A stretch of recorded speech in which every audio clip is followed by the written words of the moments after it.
Good evening, everyone, and welcome back to Empty Cloud Monastery. So this evening, we'll be starting with a period of slightly guided meditation. And then I'll be giving a short talk on the subject of Sīvali, so one of the arhats from the time of the Buddha. And then we'll have opportunity for Q&A at the end. So I can go ahead and get in meditation posture.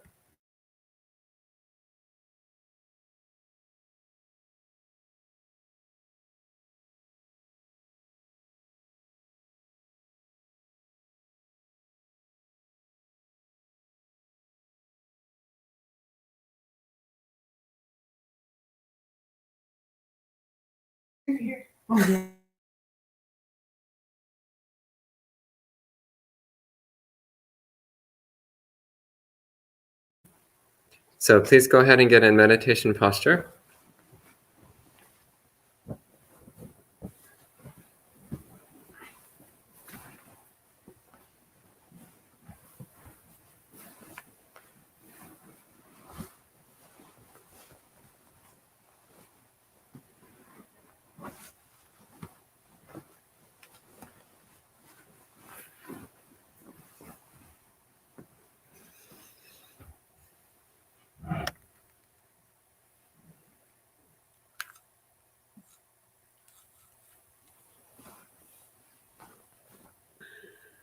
So sitting up nice and straight, making sure your shoulders are back.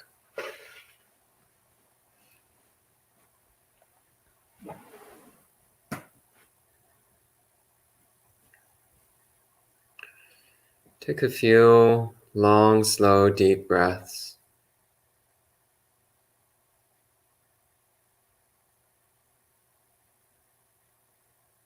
With each breath, settling deeper and deeper into your sitting position.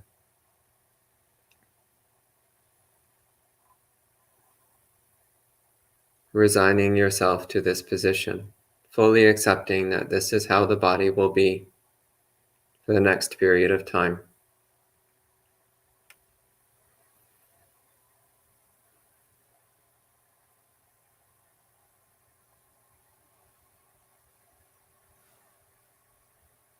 Nowhere to go, nothing to do,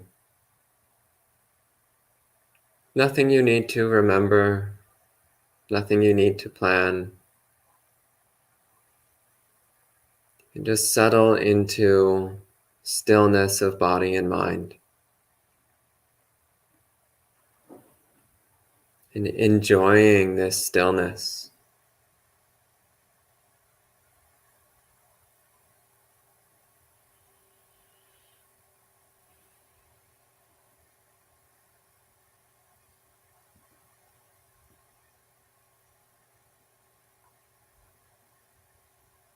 Enjoying this moment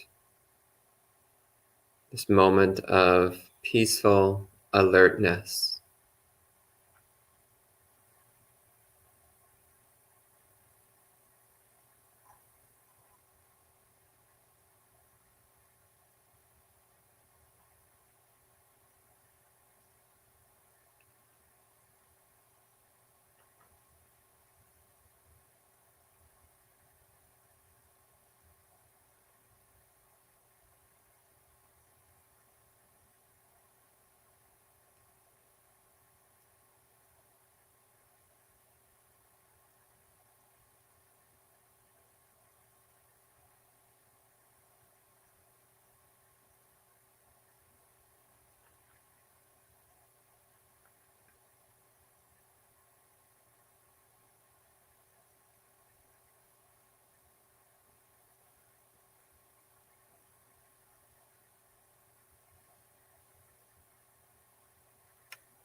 Just continually bringing attention to the sensation of your body,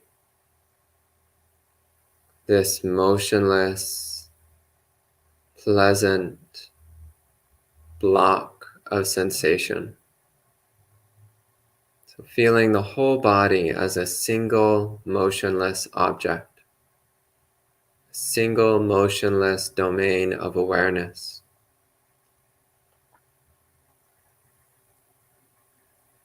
With the mind alert and motionless within the body.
Keeping the mind awake, aware,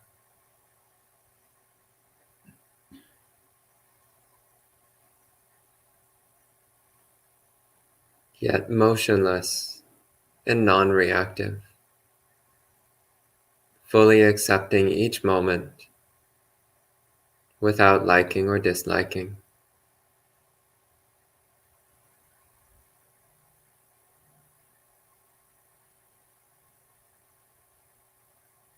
aware of the objects passing through the mind, but not interacting with any of them.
You can relax your posture, do a little bit of stretching.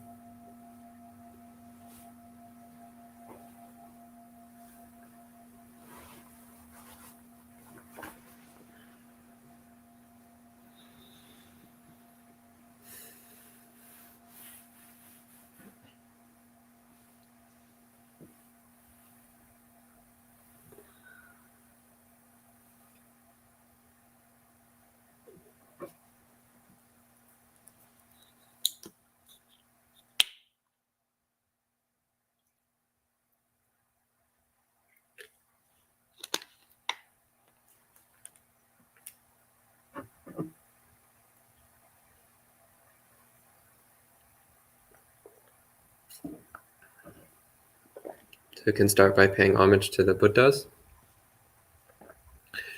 Namo tassa bhagavato arahato samma sambuddhassa. Namo tassa bhagavato arahato samma sambuddhassa. Namo tassa bhagavato arahato samma sambuddhassa. Buddhang dhammang sanghang namassami. So this evening there was a request for me to speak about the Sīvali Paritta, which is something that came as a bit of a surprise to me because I had never heard of the Sīvali Paritta prior to this request coming through. So I knew of the existence of a monk named Sīvali from the time of the Buddha, but in the Pāli Suttas, he actually appears quite rarely. There's only 2 mentions of Sīvali in the entire Sutta Pitaka, and it's quite minimal, quite sparse. So I started digging a bit into this, like who is this Sīvali character, and what's the significance? Like, why is there a Sīvali Paritta? Where did it come from? What's the development of this character? And again, we see that from this extremely sparse, brief mention in the Sutta Pitaka over the course of the past 2,500 years. There's been a tremendous development of an ever deepening and more complex backstory being added to this person, far beyond anything you'll find even hinted at in the suttas, and also attributes given to this character, which once again are beyond anything that's even hinted at in the suttas. And eventually someone wrote a paritta, a protection chant, theoretically derived from this person, this historical figure of Sīvali, the Arhat Bhikkhu Sīvali. And actually what came to mind as I was starting to dig through the history of all of this was the Mahayana Bodhisattvas. And the reason why this came to mind is because the Mahayana Bodhisattvas, you can make a very good argument in saying that these are names and identities which were almost certainly created sometime after the Buddha. And yet it's not the being themselves that matters, but rather what they represent, and how calling that being to mind helps one to cultivate the corresponding mind states. So for example, the character of Jizo, which is the Japanese name of Dizang Pusa, the Chinese name, which itself is from the Sanskrit name Kishtagarbha, or in Pāli Ketigabba. Is this someone that the Buddha ever spoke about? Well, maybe not. Realistically, probably not. But that's not really what's significant. What's significant is that when one calls to mind the character of Jizo, then what does it mean to you? What does it represent? So when I think of Jizo, I think of a few things. So one thing I think of is this was the bodhisattva who made the vow to teach in the hell realms. So since I live in America, I can relate very strongly to this particular aspiration. This determination to teach Buddhism in the hell realms, and in order to help those people develop the good karma to break free of that negative state of being. And so these are things that you find in old Mahayana texts, which of course themselves are mostly post-canonical after the time of the Buddha.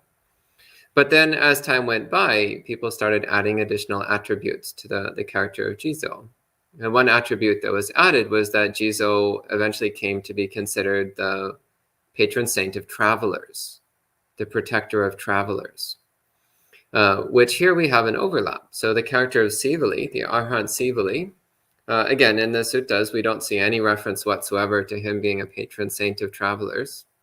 And yet that's come to be one of the attributes that's given to this character. So people will sometimes recite the Sīvali Paritta if they're embarking on a journey. This idea that calling upon the power of Sīvali's awakening will provide protection when one is traveling. So whether that has anything whatsoever to do with the historical character of Sīvali is beside the point. But rather it's how we can call to mind these great beings, these ideal beings, as a way of cultivating one's wholesome states of mind, bringing up one's wholesome states of mind. So I'll have a look here at what's in the actually in the Pāli Suttas. So as mentioned, there's exactly 2 places in the Pāli Suttas where Sīvali is mentioned. The first one is extremely brief. So when the Buddha is going through the list of his foremost disciples, so he gives the foremost bhikkhu disciples, the foremost bhikkhuni disciples, which we recite every morning here at the monastery, the foremost laywoman disciples, and foremost layman disciples. So each of the 4 groups, the Chatuparisa, each of the 4 categories of Buddhist practitioners. And when the Buddha is going through the list of the foremost bhikkhu disciples, he makes this statement. He says, Etadagang bhikkhave mama savakanang bhikkhunang labinang yaridang Sīvali. So monks, this is the foremost of my bhikkhu disciples in gains, acquisition. So labinang. So labi means acquisition, what you get. So acquiring possessions, getting donations. So Sīvali, the Buddha said that Sīvali was, of all of his bhikkhu disciples, Sīvali was the one who was always getting given the most stuff. He was always getting the best things and in the largest quantity, which is an interesting thing because most of the people that the Buddha is describing when he's going through his foremost disciples, most of them are very inspiring traits, like Kanka Revata was the foremost in practicing meditation. You have Vakali, who is the foremost in faith. And similarly with the bhikkhunis. Oh, my mind is blanking. Wow, this is terrible. We chant it every morning. I should know these by now. Foremost in giving Dhamma talks was Dhammadinna bhikkhuni. Foremost in wisdom was Bhikkhuni Khema. Foremost in psychic powers, Bhikkhuni Upalavanna. So again, very praiseworthy things. So what's so praiseworthy about being the guy who gets given lots of stuff? The person who gets the most possessions, the most acquisitions? Well, it's not necessarily the fact that one is getting given a bunch of things or that one is great at accumulating possessions and donations, but rather what it speaks about one's past karma, what one must have done in the past, either previously in this life or most likely over the course of many past lives, in order to cultivate the karma that leads to developing this trait to the point where it becomes noticeable. And not just noticeable, but so noticeable that one is the foremost of all the bhikkhus at the time of the Buddha. So what is it that leads to being given lots of things? It's generosity. So this is something which is laid out very clearly in the Chulakama Vibhanga Sutta, which is one of the clearest descriptions the Buddha gives of how karma operates. So in many suttas, the Buddha says that a detailed understanding of karma and vipaka is something which only a Buddha can really understand in full depth and detail. But that the basic principles are something which anyone can start to understand. And the basic principles are laid out very clearly in the Chulakama Vibhanga Sutta. And in there, the Buddha gives the example that what leads to having great wealth in future lives is to practice generosity. So you can see there's a direct correlation here. The more you give wealth to others, the more you will receive wealth in future lives. And in that sutta, the Buddha also gives a number of other very simple, direct, practical examples. So for example, if you want to have good health in your future lives, well, then take care of other people's health in this life. So for example, earlier today, there was a really beautiful and inspiring display of this. So Ayasoma's mother was visiting, and some of the monastics here did the ancient Buddhist tradition of taking care of the monk's parents, which again was really delightful to see. So giving her a manicure and a pedicure right in the monastery dining hall is just delightful. So taking care of another person's health. So also nurses and doctors, people who make it their livelihood to look after the health of others. These are things which then result in having good health in future lives. So here again, the Buddha is laying out a clear correlation between karma, which is the actions that we do, and vipaka, the results that we get. So with Sīvali, the Buddha doesn't talk about the karma that Sīvali did, but he talks about the vipaka, the result, which is that, again, of all his bhikkhu disciples, Sīvali was the one who was always getting the most stuff, who was always being given the most donations, the most possessions, the most acquisitions. So knowing the result, then we can infer the past karma, that in the past, Sīvali must have been extraordinarily generous.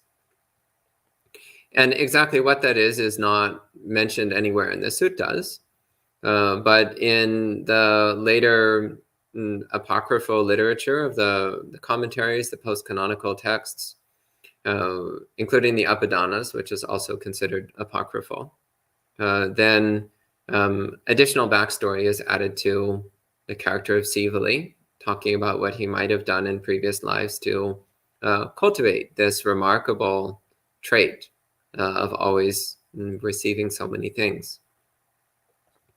So then this also is why Sīvali is associated with prosperity and good fortune.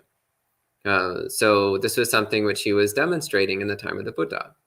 He always had prosperity, good fortune. He was always getting whatever he needed, in fact, in excess.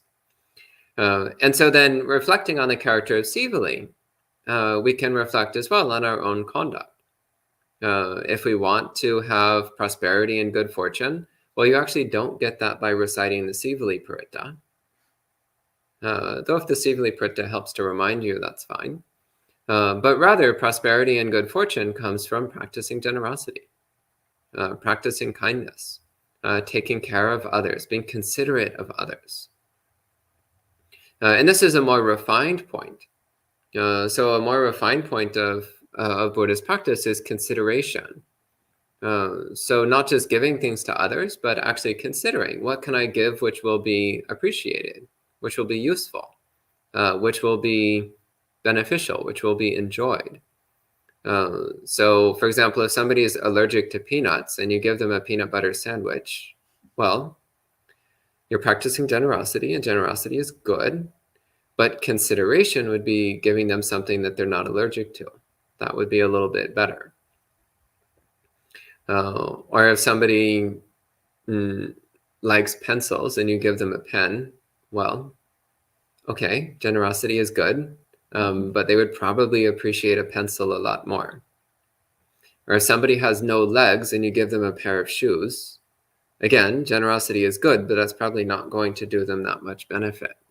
So consideration is this extra step of not just blind generosity, but actually considering what we can give that will be of benefit. So this also is part of the karma of generosity, the karma of giving. So why did Sīvali receive so many gains? Why was he always being given so many things? It's because he had perfected the practice of generosity. He perfected the practice of giving. So the Buddha, elsewhere in the suttas, he goes into detail about the best ways of giving, the best ways of practicing generosity. One is to give considerately, as I just mentioned. Another important principle, the Buddha says, is to give with one's own hands whenever possible. It's not always possible. Sometimes your only option is to send something in the mail or get somebody else to bring it for you, or put something in a place where the person will find it. But whenever possible, the Buddha says we should give things with our own hands. And of course, this is especially important for monastics because it's part of our rules to receive things with our own hands. But regardless, when one is practicing generosity, noticing how it impacts the mind in a much deeper and stronger way when you give something with your own hands. So this is something which then creates a much stronger karmic effect, a much stronger karmic imprint, both on yourself and on others. So the other major place that Sīvali appears in the Pali Canon is in the Theragatha. So the verses of the senior bhikkhus.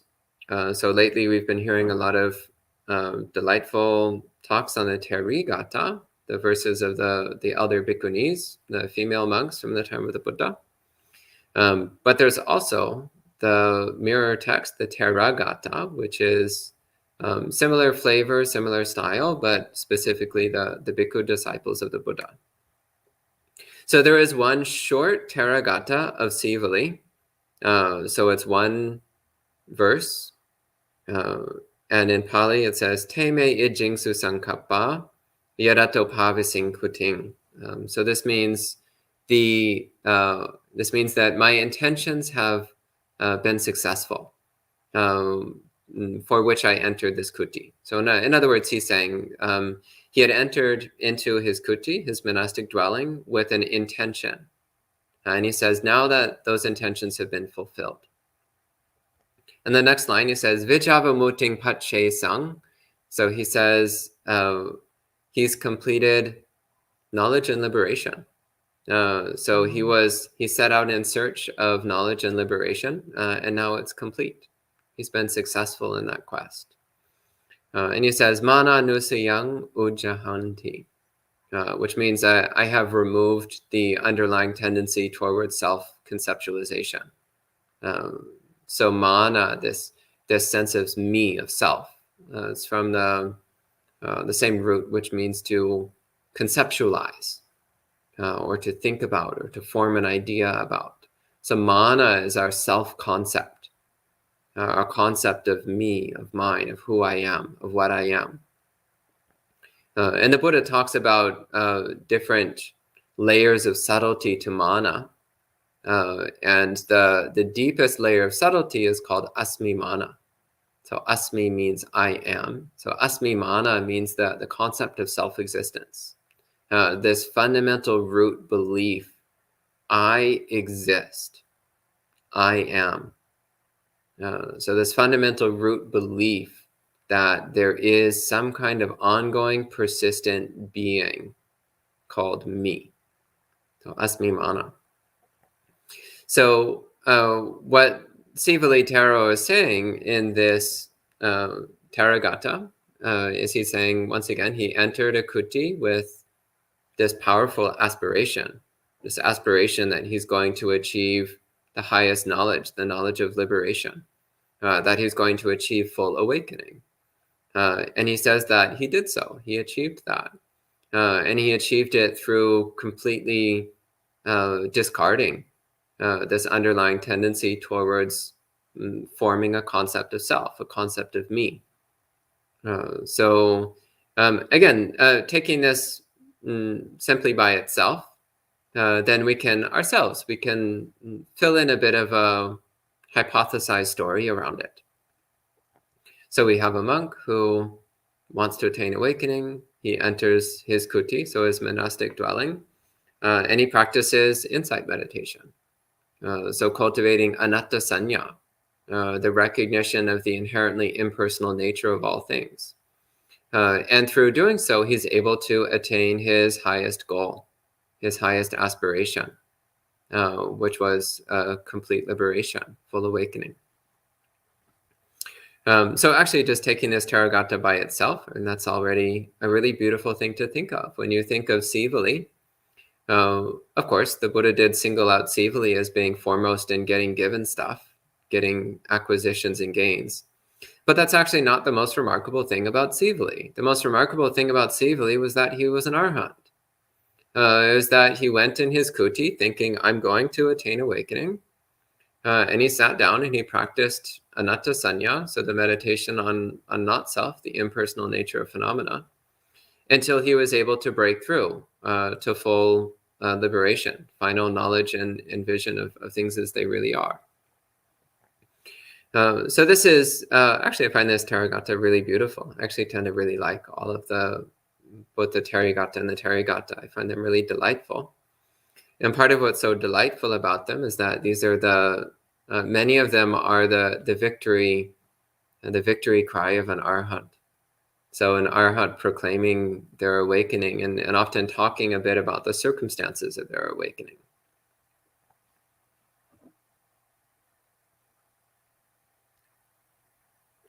So again, when thinking about the character of Sīvali, remember this about him, that he was a bhikkhu who formed the intention to attain awakening and did so. And so when thinking about Sīvali, often people bring up Sīvali once again because they want to be like Sīvali and getting lots of stuff. But that's not what makes Sīvali special. There's lots of people in the world who accumulate wealth and they're not special and they're not worth emulating. What made Sīvali special was that he became an arhat through his own force of will, which means that we also are capable of doing so. We can do just as he did. So once again, though, the later commentarial and apocryphal literature built a whole storyline around Sīvali, which is a little bit at odds with what we see in the Therigatha. So again, in the Therigatha, we have the story of a bhikkhu who enters into his dwelling and practices meditation and attains awakening. But according to the apocryphal literature, Sīvali attained awakening when the moment he became a monk while they were shaving his head. So I find that a little bit disappointing because that I can't follow along with. Going to my kuti and practicing meditation, I can do that. So following the footsteps of Sīvali in that way, that's something I can do. But I did not spontaneously become an arhat when my head was being shaved prior to my ordination.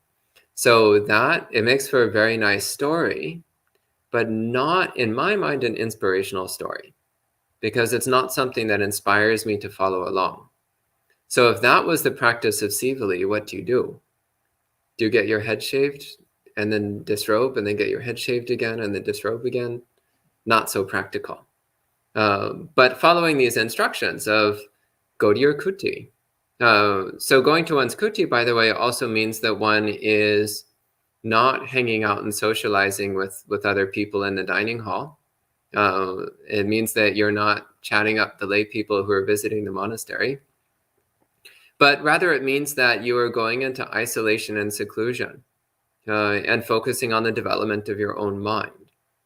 It means you're not getting wrapped up in the ordinary day-to-day activities, which we can so easily get consumed with. But rather one is always remembering that our primary focus is on cultivating the higher mind. This also calls to mind the Kosambhya Sutta, where the Buddha talks about the qualities of a stream enterer. And he says that one of the qualities of a stream enterer is that when there's work to be done in the monastery, the stream enterer will do that work when it's necessary, but they will never forget that their primary purpose is developing the higher trainings of Sila, Samadhi, and Panya. So not getting distracted by the activities of the monastery, you still do what's necessary, but you always remember that your goal in life is not to cut down trees and build kutis and the other things that happen in monasteries, but rather our purpose is to attain awakening. Our purpose is to cultivate morality, concentration, and wisdom so that we can become arhats. That's why we enter monastic life. So we don't enter monastic life for any other purpose. The other things that we do are merely meant to help support us in our primary aspiration of becoming arhats in this life. So then we come to the Sīvali Paritta itself. Again, this is a long post-canonical, so far after the time of the Buddha. This was put together. And so I'd never seen this up until a couple days ago when I suddenly discovered that I'd been scheduled to give a talk about the Sīvali Paritta. And it actually contains remarkably little information about the character of Sīvali. It's more just praising that there was this monk named Sīvali, that he was very generous in past lives, and as a result, he accrued so many gains in his final life as an arhat. There was also a reference to this apocryphal story of him spontaneously attaining full awakening before his ordination during his head shaving. Again, I find this highly unlikely because it seems to directly contradict the story in the Therigatha. The story in the Therigatha is of someone who's already a bhikkhu entering a kuti, practicing meditation on not self and attaining awakening in that way. So this seems to be a more likely story as to what happened with Sīvali. And again, the Paritta goes on with praising the various wonderful qualities of an arhat. So it's not even particularly specific to the historical character of Sīvali, but rather it's talking about what defines an arhat, what makes an arhat special. And it ends with an aspiration. So an aspiration similar to what one finds in many Paritta chants or Paritta verses. So the wish that by recollecting this truth, recollecting these great beings of the past, recollecting their wonderful qualities and virtues, wishing that we also can cultivate what they did, that we can cultivate their same great qualities and attain full awakening as well. So again, it's important to remember that the reason why we call these beings to mind is because of their inspirational qualities that we then seek to emulate and apply in our own lives. So I don't have too much else to say on this topic of the character of Sīvali. So maybe at this time we can go ahead and end with 3 sadhus, and I'll take any questions that you might have. Annamayam namakataya sadhukaram namase. Sadhu, sadhu, sadhu. Anumodami. And welcome to everyone who's joining in. So welcome to Gita, Jayanta, Kumu, Amaranta, Charles Lee, Niranjan, Robin, Sud, Hawk, and Vino. So welcome to all of you.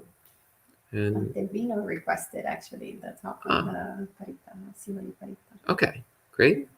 Yeah, I mean, people are always welcome to request particular topics.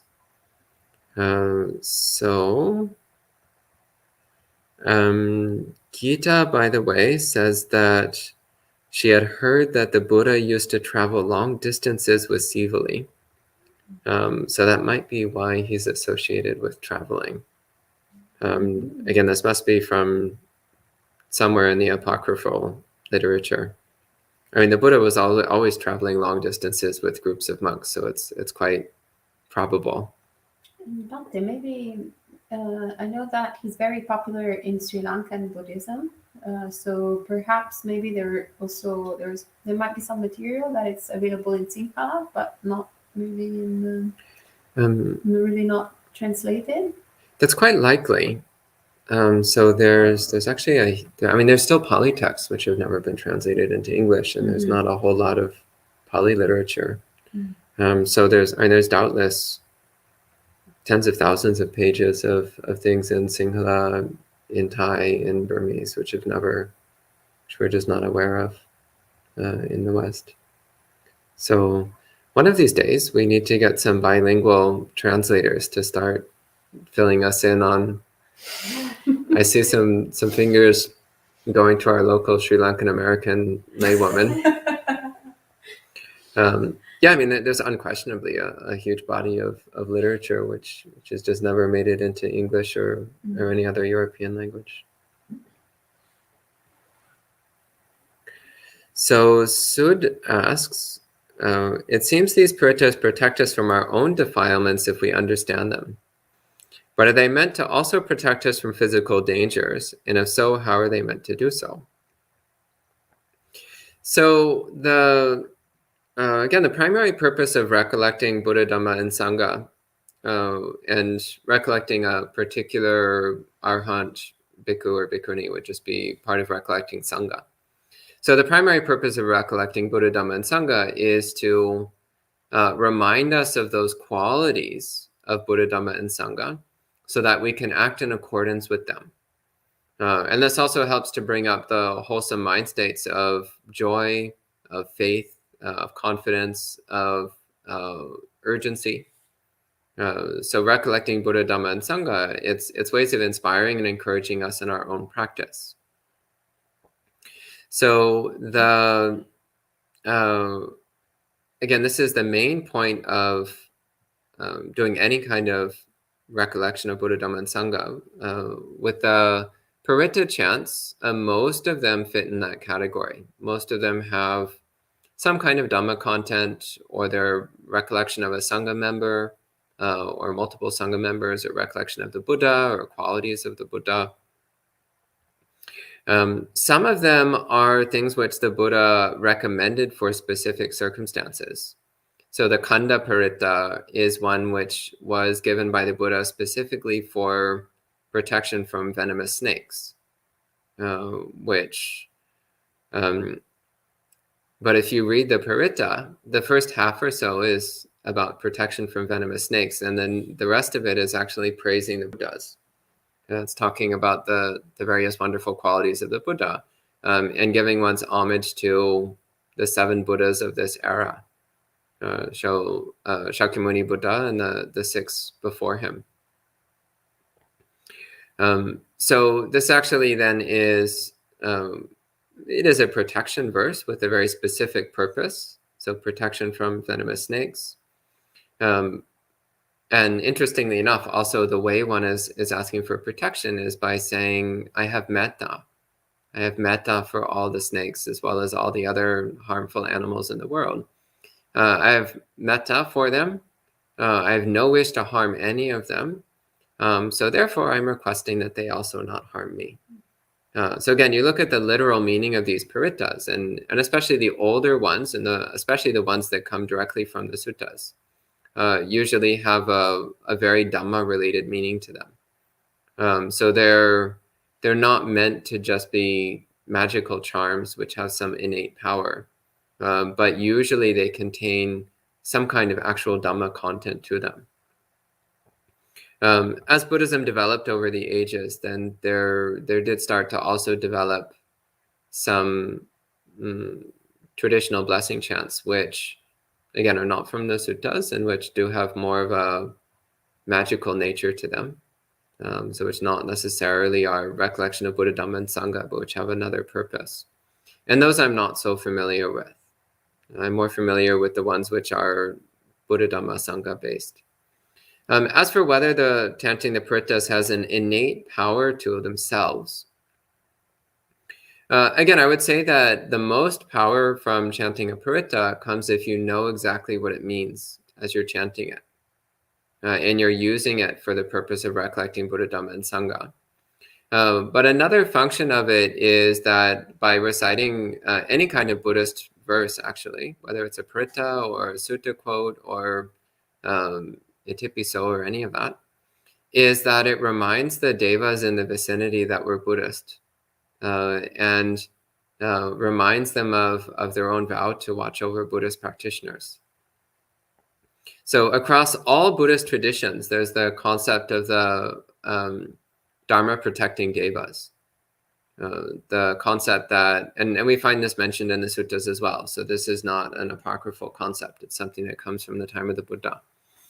The idea that there are many, many devas who either are Buddhist themselves or who respect Buddhism, and who have made a vow, a commitment to protecting and watching over Buddhist practitioners. So many Paritta chants will actually specifically request that the devas protect us and watch over us. So this is, again, it's reminding the Dharma protecting devas that they, we know about their vow, and we're reminding them. And they do need to be reminded because devas live very pleasant lives full of distractions. So they tend to forget and get caught up in all the delightful distractions that they have access to. So a little reminder every now and then helps to get them looking on us favorably. And also it can remind hostile beings. When they hear this, they're like, oh, wait a minute, these are Buddhists. If I attack a Buddhist, then that's extra bad karma. So then they'll go off and they'll find a non-Buddhist to attack instead. So that those powers, so how it influences devas and other incorporeal beings, that doesn't rely upon you knowing what you're saying. But again, it's the power of the Paritta is greatly supported by knowing what it means. If you're just reciting a series of syllables, well, it could be anything. It doesn't necessarily have much impact on your mind. If you're doing it with faith and devotion, then that faith and devotion is a wholesome mind state. But again, you'll get a much stronger transformation of mind if you know the meaning of what you're saying. Actually, my very first translation project, way back when I was in the early stages of learning Pāli, was translating all of the Parittas that we were doing at the monastery I was trained at. At the time, there were actually just no translations available for many of the Paritta chants. And the ones that we did have translations for, they were translations from Thai, which itself had been translated from Pāli. So the meaning was quite distorted, and the translations were almost nonsensical in many cases. So it's always better if you're going to read a translation to get a translation from the source language, not something that's been passed through intermediate languages. So one of the first major translation projects that I took on was translating all of the Paritta chants that we did at that monastery, because I wanted to know what we were saying. I mean, it's fine to memorize syllables, but it's much nicer to memorize the Dhamma. And it's fine to recite syllables, but it's much nicer to recite the Dhamma. So I do recommend, if you're going to be doing any kind of chanting, learn what it means, at least generally, but optimally know what each word means. Then the chanting will be much more meaningful and therefore much more powerful. Robin asks, would being foremost in gains also speak to being a source of merit for the donors? Not necessarily. Actually, I would say that if you notice that one monk always gets given more stuff than the other monks, maybe you should give to the other monks, because they're the ones who probably need it. So I wouldn't necessarily say that Sīvali was a better field of merit than other monks just because he got more stuff. Yeah, I wouldn't say that. He was a field of merit because he was an arahant. And prior to becoming an arahant, he was a field of merit because he was a bhikkhu. So that doesn't have anything to do with his past karma, which led to him being given lots of donations. So no, I wouldn't say that Sīvali was a better field of merit than anyone else. That's not something which we see in the text, and it's not something that could be reasonably inferred. You have a question? It just eventually happened that he got because of the past karma, nothing because of the present situation. So we have very little information about Sīvali. Going strictly by the early Buddhist texts, we have very little information about him. So he might have been generous in his life before he became a bhikkhu. It's possible. But usually when somebody has very strong vipaka of any sort, it's usually from past lives. And it's usually from many past lives. So it's something that's been built up, like a powerful wave of karma that's built up over many lifetimes, or through doing very strong actions, very potent actions. Again, things like making donations to the fourfold Sangha headed by the Buddha. These are very powerful karmas, which then produce very powerful vipaka.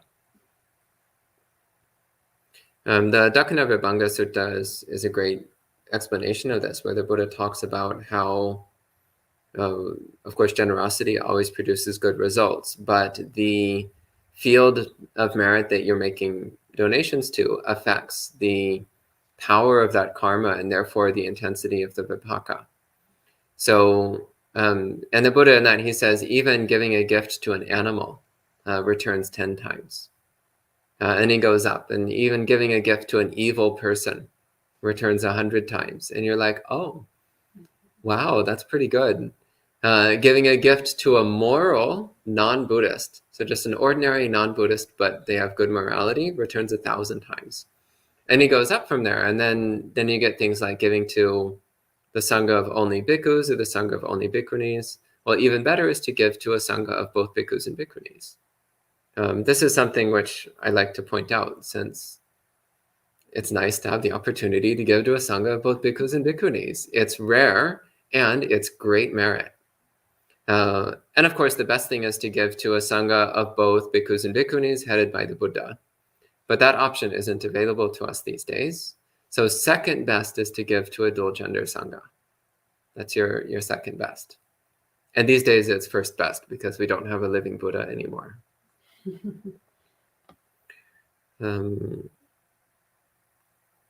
Amaranta asks, he was generous, so he accumulated a lot of merit.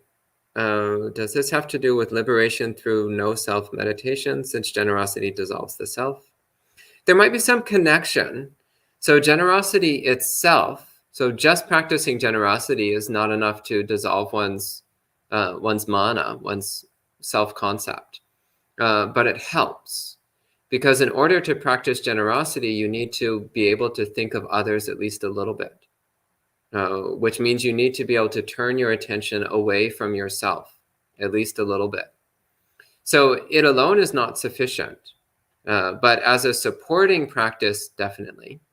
And also, the more you cultivate the perception of not self, so the more progress you make in Buddhist practice, the more natural generosity becomes to you. So generosity comes naturally for an arhat. They don't have to try. Compassion comes naturally for an arhat. They don't have to try. And the reason for this is because they have completely eliminated their self-identity and their self-attachment. So they're not making any distinction between self and other.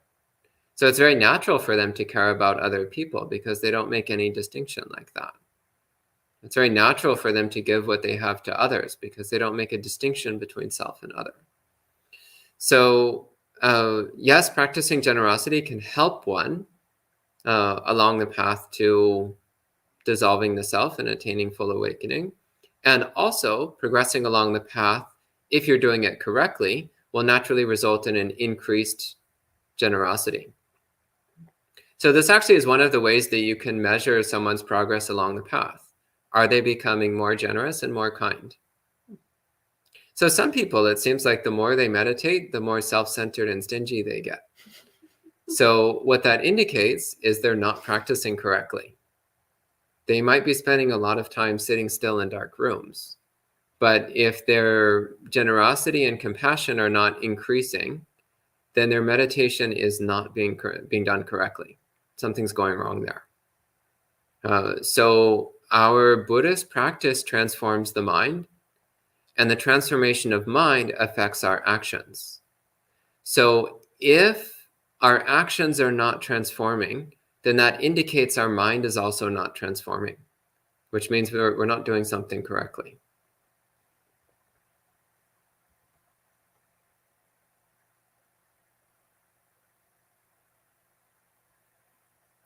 So Christopher Han has a very interesting question about speculative views and whether or not there's objective truth. Very interesting question, but very off topic. So you can bring that to Monk Chat tomorrow evening, and I'm sure we can say lots of very interesting things on the subject. So copy paste your question and bring it for tomorrow's Monk Chat.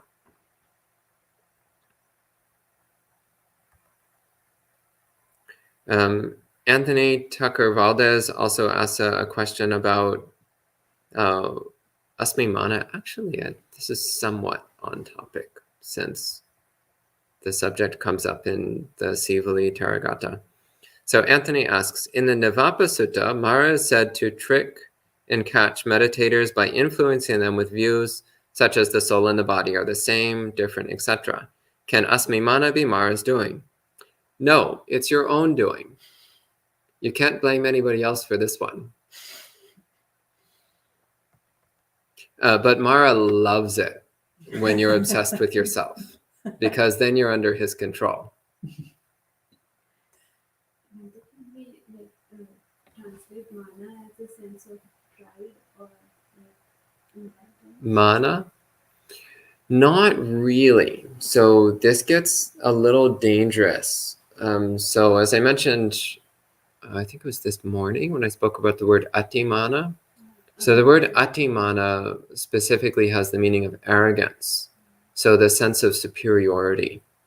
But mana itself is just is your self-concept, your sense of self. And that can take many forms. It can take the form of arrogance, but it can also take the form of an inferiority complex. It can take the form of pride. It can take the form of any self-identity, actually. So, for example, thinking, I am a woman, I have always been a woman, I always will be a woman, my identity is female. Well, that's mana. Or thinking, I am a man, I've always been a man, I always will be a man, my identity is male. That's mana. And either one of these are going to prevent you from attaining awakening. Thinking, I am young, I am old, I am smart, I am stupid, I am whatever.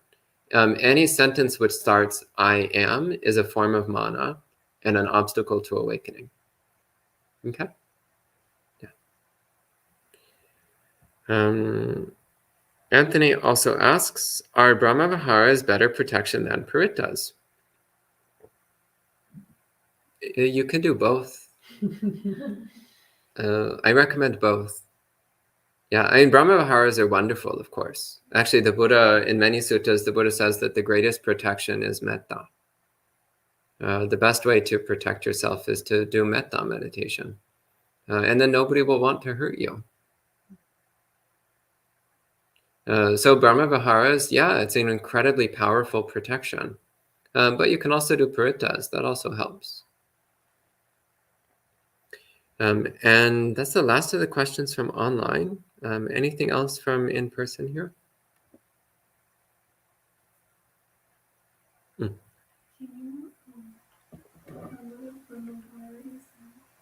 Brahmavihara? It's commonly translated as divine abode or divine mind state or heavenly mind state or other such things. So it refers to the 4 states of metta, karuna, mudita, upekkha, the 4 Brahmaviharas.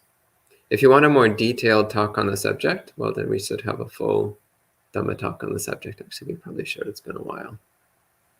So maybe Ayasoma. Yeah. Since she has so much metta, she would be a great one for this topic. So, actually, yeah. Yeah. Anyway, that's the last of the questions from online. Anything else from in person? No? Okay, so we can go ahead and end the session with 3 sadhus. Sadhu.